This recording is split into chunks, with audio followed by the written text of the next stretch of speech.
Deep under the busy streets of London lies a secret fort. This is the Hatton Garden Safe Deposit Building. It is an underground treasure box, a place made to keep amazing riches safe from the world. It was built to be impossible to break into, a place where shiny jewels and piles of money could rest forever. The people who planned to rob this fortress were not who you would think. They were not young, fast, or full of high-tech tricks. This crew was a team of old men. They were like ghosts from old stories, back for one last incredible adventure. Most of the men were in their 60s and 70s. The Hatton Garden building was protected by many clever traps. It had alarms that would ring if a door was opened. It had special eyes that could see movement in the dark. It even had watchers in the floor that could feel the tiniest shake. But the biggest challenge was the vault wall itself. It was not a simple wall. It was a giant, thick slab of concrete, almost 2 feet thick. Inside the concrete was a web of hard steel bars. It was built to stop armies, not just a few robbers. The crew's master plan was simple and very smart. Their main tool was not a machine, but the calendar. They chose to do their work during the long Easter holiday weekend. For 4 whole days, the busy Diamond District would be quiet and empty. They knew they could not rush. A fast job would be a failed job. So their plan was to use time as their friend. With everyone away for the holiday, they would have all the time they needed to work slowly and carefully without being seen or heard.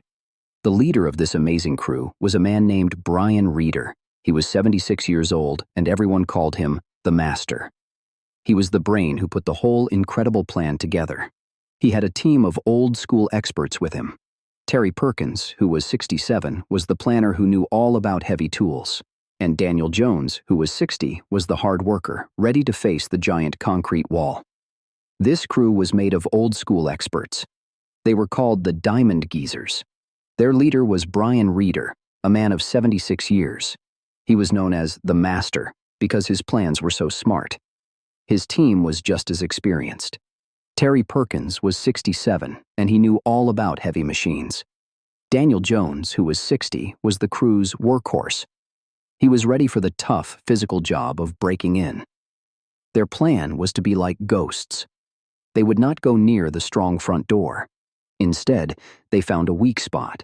A building next door shared a wall and a lift shaft with the safe deposit company. This was their secret door. The plan was to stop the elevator car. Then, they would pry open the doors on an empty floor.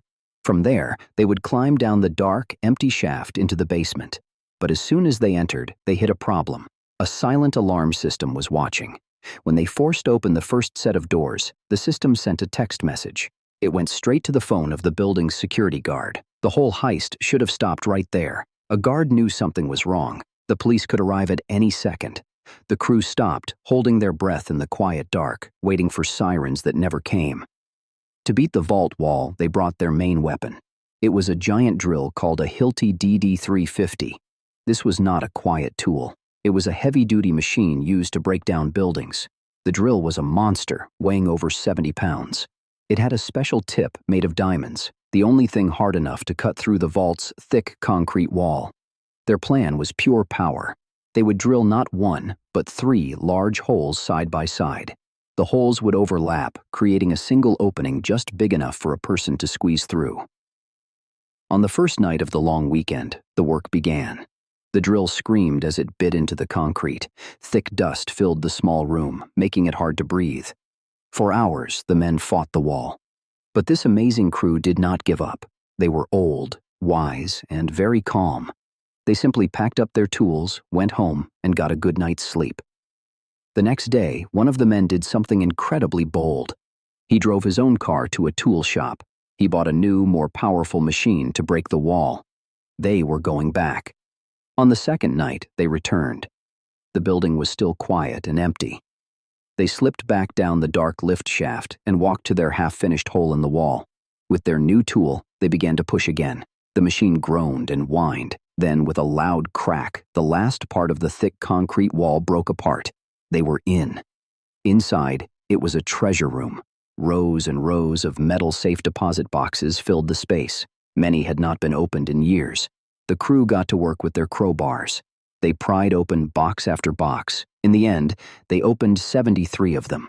Out poured piles of diamonds, bundles of money, shiny gold bars, and priceless jewels.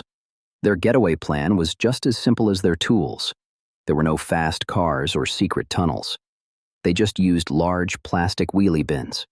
They loaded all the treasure into the bins. They pushed the heavy bins up from the basement and rolled them right out the front door. A plain white van was waiting to take them away. When the workers came back, they could not believe their eyes. A giant hole was punched through the vault wall. Empty boxes were scattered everywhere. The police were stumped. The news said it must be a team of international super thieves.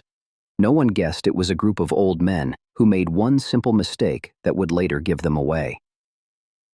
The Hatton Garden heist became a legend overnight. People called the thieves the Diamond Geezers. News reports were amazed that a crew of older men could pull off such an incredible job. They had defeated a modern underground fortress with old tools and pure grit. When the long holiday weekend ended, workers came back to the safe deposit company. They saw the mess right away.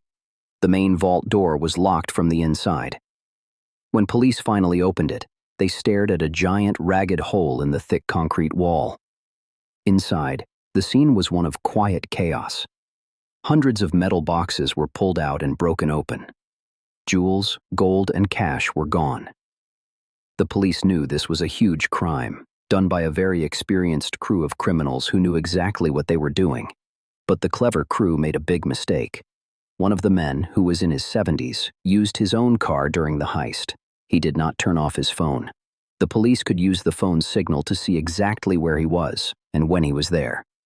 The men started to feel too proud of what they did. They met at a pub and talked loudly about the incredible things they stole.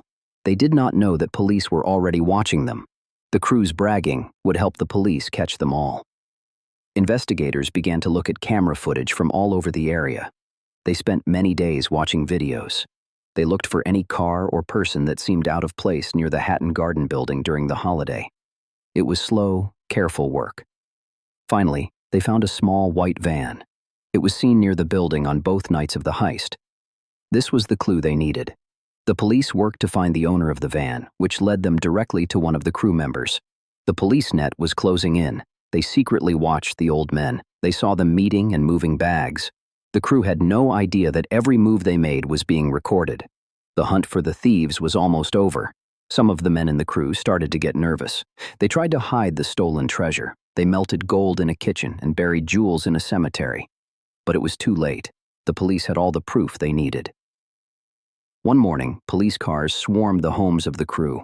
The old men were completely surprised. The experienced criminals who broke into the underground vault were arrested. The great Hatton Garden heist was finally solved.